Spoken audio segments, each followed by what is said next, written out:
Diaries of a Wannabe Board Game Designer. Entry date 4th of January 2026.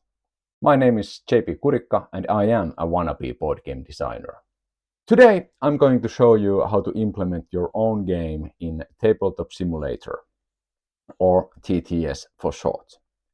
Tabletop Simulator is an environment that you can use to implement digital versions of your own board games or play other games. There are a lot of games already there that you can download and start playing with this environment. This is a very useful tool for designers, as with a digital version of your board game you can find a lot of playtesters, even if there are not so many playtesters around locally. So, what is this Tabletop Simulator? Tabletop Simulator is an application you can download via Steam. Its current price seems to be around 10 euros in discount. Normal price is something like 20 euros. And well, it's a simulator for board games, tabletop games. And like I said, there are already a lot of games there that you can just download and play with this simulator tool, and you can make your own games there. So what you need to start is, of course, digital versions of all your board game components. You have probably designed your cards, for example, in Photoshop or some other tool, so that's a good start in this case. Today I'm going to show you how to transfer a simple card game, for example my Jewel Exchange game, into Tabletop Simulator. That my game contains 82 cards, only cards, nothing special, so it's quite simple to implement that in that environment. You need all your cards in digital format, and as you can see here are Jewel Exchange cards. There are 41 different cards in total. This game uses 82 cards, so some of these cards are there multiple times.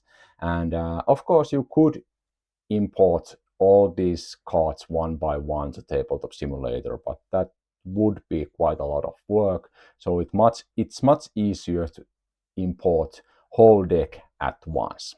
For that you have to have a grid sheet. That's an image file that contains a deck of cards. Tabletop Simulator uses this 10 by 7 cards grid that can be at maximum 4096 pixels wide and height. So those are the limitations. Some tools will do these grid sheets by default. I'm using Tabletop Creator Pro that makes these grid images by default. But if you are using some other tools that don't do this, there's still an option. With Tabletop Simulator, you have a tool that you can use to combine separate images like these ones here into one grid sheet image. And we start by doing that first, so that whatever tool you are using to make your cards, you can start using Tabletop Simulator. Deck Builder tool is not part of Tabletop Simulator main application. It's a separate tool, and you find it by opening the Steam, finding your Tabletop Simulator there, right click there, manage, browse local files. This opens a file explorer and shows the location of installation folder of the Tabletop Simulator. Here you browse to modding folder and deck builder, and there you find TTS Deck Editor. Let's launch that. So it's this kind of a simple tool. It remembers the old things that I have here, cards that I've been doing, and so on. But we just start new deck. It asks the size. You can go lower than this default. It's useful if you want to have more detail in your cards. You have lots of stuff and you might want to have very detailed images, because this grid sheet really can be only 4096 pixels wide. But for me, that's enough. So I'm going with maximum 10 by 7 cards. So that's 70 cards that one file can hold. Okay, like this. And then I'm bringing my images, drag and drop from File Explorer, like so. I can bring same image many times there. New images. I can rearrange them here. And so on. So I'll do this for every image I have, and I have already. No, I don't. I have ready-made file here. So here are all the images that I have for the cards for first 70 cards. So I need 2 grid sheets. One contains cards 1 to 70, and a second file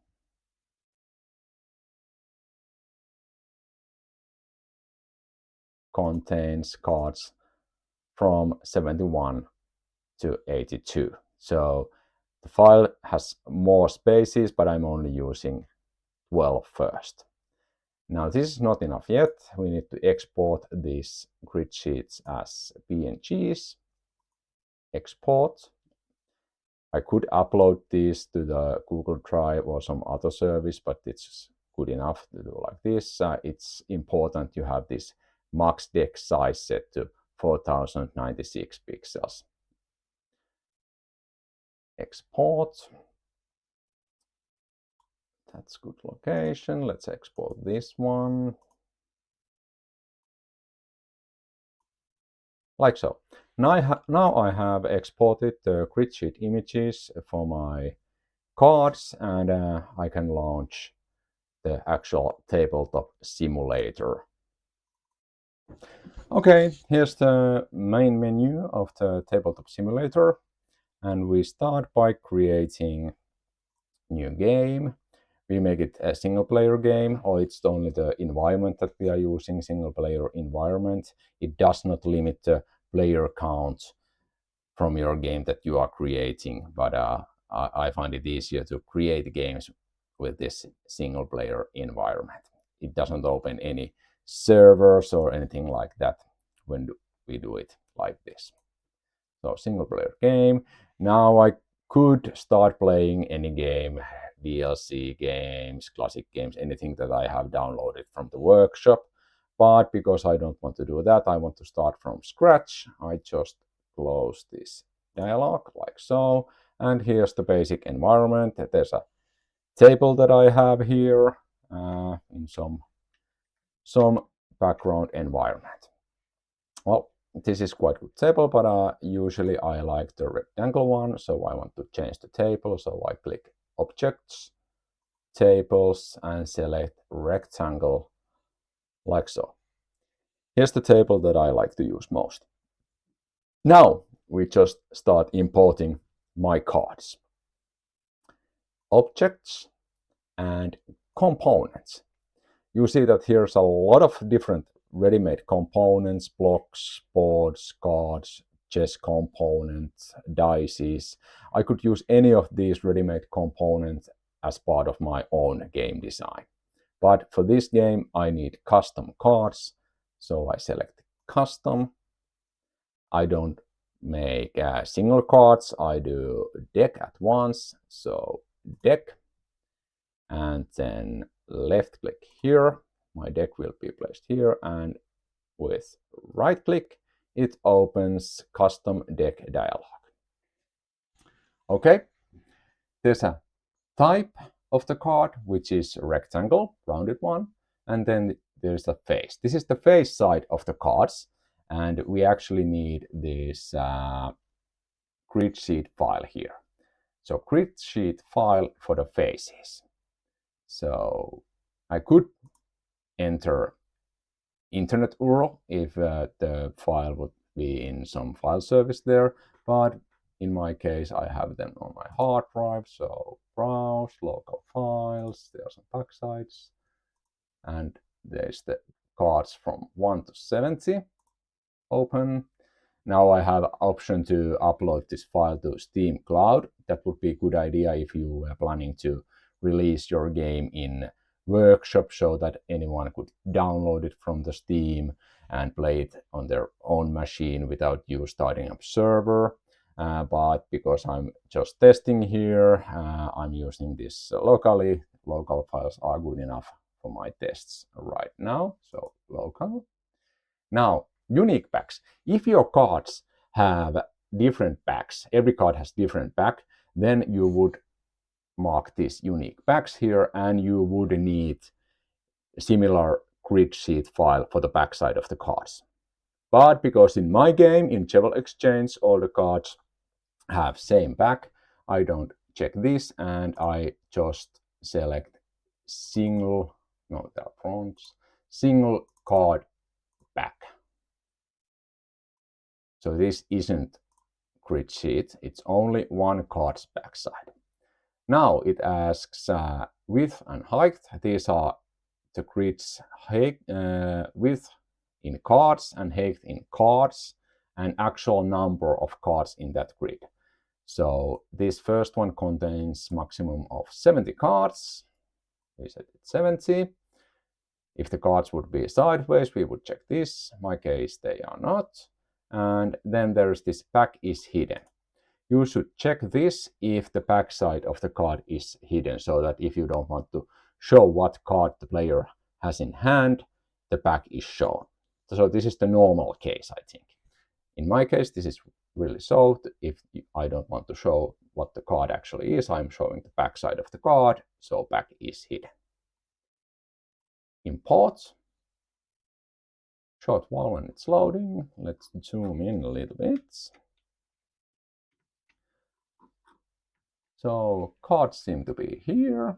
70 cards. I can move whole deck at once. Few cards there. Let's see. So there are 1 different cards. 70 cards in total. But now I have this deck 82 card game, so I need more cards. I'll put those here. So I'm making a new custom deck. Let's put it here, like so.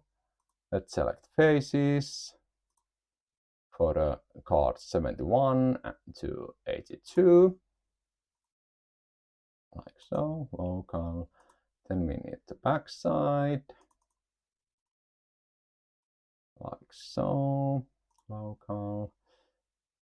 The grid width is still 10, height is 7, but there are only 12 cards in this grid, like so, and back is hidden. Import. Now there are 12 cards, and here are the last 12 cards for my game here. Like so. So now I have imported all my 82 cards to Tabletop Simulator.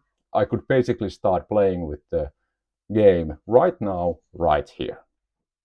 So this is how hard it is to import cards in this environment.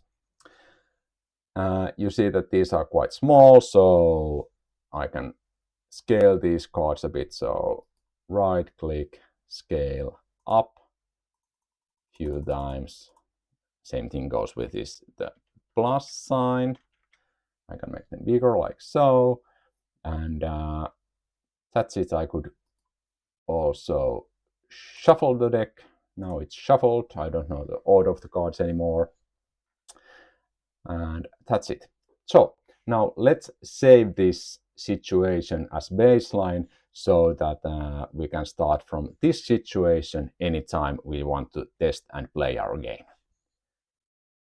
So games, save and load. There are some autosaves here, and you really would like to create folders for your every game, because this can get quite messy area if you are always saving in the root folder. I'm doing it right now. So save game, let's give it a name. It's Cheval Exchange Demo. Okay, there are some funny characters. Save, and it's there. Now I have a saved game that I can use as a baseline whenever I want to start playing my Cheval Exchange.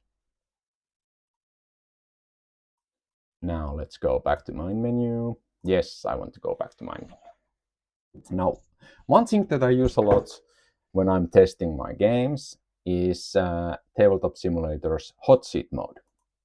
So let's start hot seat game. Number of players, okay, 4 sounds quite good. Let's start. Play one's turn. Let's select a color for player 1, player 2. Let's select a color. Let's say it's yellow. Number 3. Let's say it's blue. And number 4. Let's say it's pink.